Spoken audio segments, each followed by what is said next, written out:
नमस्कार, आप देख रहे हैं परभणी टाइम्स न्यूज।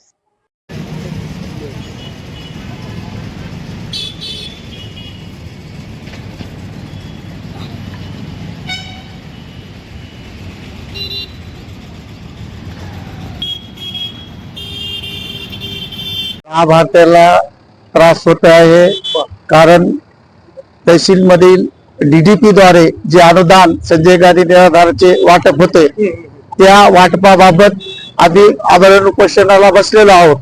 कारण या गोरगरीब लोकांचे पैसे कुठल्या बँकेमध्ये जातील व कुठल्या बँकेमध्ये नाही याची या लाभार्थ्याला कुठलीच माहिती नाहीये।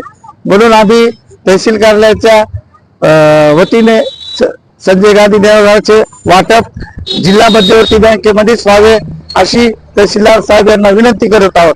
नाही तुम्ही म्हणता मध्ये व्हायला पाहिजे, हो तर दुसरा खाता दिला त्याच्यामध्ये पैसे येतात का? म्हणजे माहिती होत नाहीत ना या लोकांना, आले का नाही आले का नाही आले, आणि तहसील मध्ये विचारपूस केली तर तिथले लोक उडाउडीचे उत्तर देतात।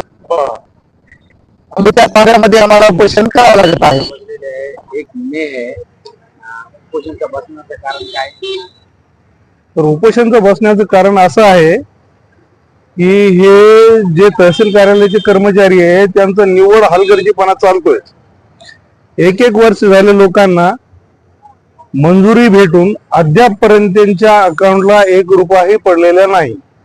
जेव्हा केव्हा विचारायला लाभार्थी गेलं तिथं तर त्याला म्हणतात की बाबा तुमच्या पेपरमध्ये प्रॉब्लेम आहे, तुम्ही पेपर आणून द्या।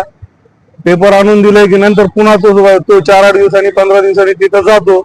तिथं गेल्यानंतर पुन्हा तेच म्हणतो तुमचं होऊन जाईल जा, तुमचं होऊन जाईल जा। जवळपास 6 महिन्यापासून लोकांना जे रेग्युलर पेमेंट आहे ते DBTच्या नावाखाली त्यांचे पेमेंट पाठविले नाही। काही लोक 50% लोक असे आहेत की त्यांचे 4 महिन्यापासून पेमेंट रुकलेले आहे। त्यांचं DBT करून घेतलं, DBT क्लिअर झालं, DBT क्लिअर झाल्यानंतर फक्त 1 महिन्याचं पेमेंट पडलं। त्यांना विचारायला गेले की बाबा बाकीचं पेमेंट, तर बाकीचं पेमेंट विसरून जा तुम्ही, जे जेवढं आहे तेवढा। अधिकारी कोण आहे? तिथले कर्मचारी, स्थानिक कर्मचारी जे काम करतात ते स्थानिक कर्मचारी। आलेले पैसे जमा असं म्हणतात, अजून पैसे जमा झाले नाही। मग बाकीच्या पैशांचं काय, तर जे आतापासून जे भेटतात ते रेग्युलर भेटतात। परंतु काही लाभार्थी तर असे आहेत की त्यांचे जवळपास 1 वर्षाहून अधिक कालावधी झालेला आहे, अद्यापपर्यंत त्यांच्या अकाउंटला 1 रुपयाही गेलेला नाही। म्हणजे हे दरवेळेस चालू आहे, जाणून बुजून चालू आहे, जाणून बुजून डवणं चालू आहे। तर हे सर्व प्रकरण जे आहे तहसीलदार साहेब किंवा कलेक्टर साहेबांना माहित आहे का? हे तहसीलदार साहेबांना वेळोवेळी भेटतात ना, काय ते करून टाकतो, मी सांगतो त्यांना करून टाकतो, ते सांगतो मला, ते जेवढं गेलं तेवढं ते बोलतात, रिस्पॉन्सिबली बोलतात। परंतु त्यांच्या खालचे जे कर्मचारी आहेत ते काय कुठल्याच प्रकारचे कामं करत नाहीत। मग तहसीलदार साहेबाचं लक्ष नाही का याच्यावर? तहसीलदार वाटतंय का आपल्याला? आता तेच जरा राहते, त्यांच्या नियंत्रणात असून ते काम करणं झालेत, तर तहसीलदार साहेबांचं दुर्लक्ष व्हायला त्यांच्यावर। तर दुसरा एक मुद्दा आहे त्याच्यात, जेव्हा हे पगार चालू करायचे असतील, सर्व प्रोसिजर असतं त्याच्यामध्ये 21,000चं जे उत्पन्न लागतं ते भेटायला का सध्या चालू आहे? 21,000चं उत्पन्न द्यायले। हो, 21,000चं त्याच्यामध्ये काय त्रास आहे का? नाही, त्याचं काही प्रॉब्लेम नाही, मंडळाधिकाऱ्यांचा पण नाही। त्याच्यामध्ये म्हणजे तुमचं जे म्हणणं आहे की सध्या पगार होत नाही, मंजूर झालेल्या ज्या पगारी आहेत त्या पगारींना पैसे टाकत नाहीत। इथं बजेट असतो का त्याचा? बजेट असतो परंतु पैसे टाकत नाहीत। मार्चचं जवळपास 1 कोटी रुपयाच्या वर बजेट लॅप झालं असं आमच्या ऐकण्यात आलं। तर कारण काय पगार नाही टाकण्याचं कारण काय? पगार न टाकण्याचं कारण फक्त आणि फक्त हलगर्जीपणा। अरे बाबा, ते अधिकारी जे असते ना आपल्या कामासाठी असते, मग हलगर्जीपणा का करतो तसं? ते त्यांना माहिती। आता आपली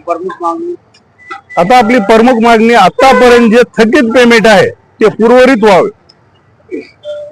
जे आतापर्यंत राहिलेले ते जे लोकांचे थकीत बिल आहेत ते पूर्ण जेव्हापासून थकलेले आहेत तेव्हापासून अद्यापर्यंत पूर्ण बिल पाहावं। बरं, एक 2 दिवस झाले त्यांनी मानाव ना, हा लक्ष द्यावं ना। आपल्याला वाटतं का आम्ही लोक समाजातले घटक आहोत ना, आमचं मतदान आहे। मग तशी मीटिंग जे तिथे आमदारांनी घेतली तशी मीटिंग आपल्या आमदारांनी घ्यावं अशी अपेक्षा आहे ना। काय विनंती करणार आमदार साहेबाला तुम्ही? आमदार साहेबाला सगळ्या लोकांच्या वतीनं इकडे दाखवा. ह्या सगळ्या लोकांच्या वतीनं आम्ही आमदार साहेबाला हीच विनंती करतो की आमच्याकडे विशेष लक्ष देऊन ज्या आमच्यामध्ये आमचे जे प्रॉब्लेम यायलेत आमचं जे पेमेंट पडत नाही त्याकडे विशेष करून लक्ष देऊन आमचे पेमेंट सुरळीत करून द्यावे. जसं तिथं गंगागडमध्ये मीटिंग झाली जसं गंगाखेडमध्ये मीटिंग झाली त्या प्रकारे आपल्या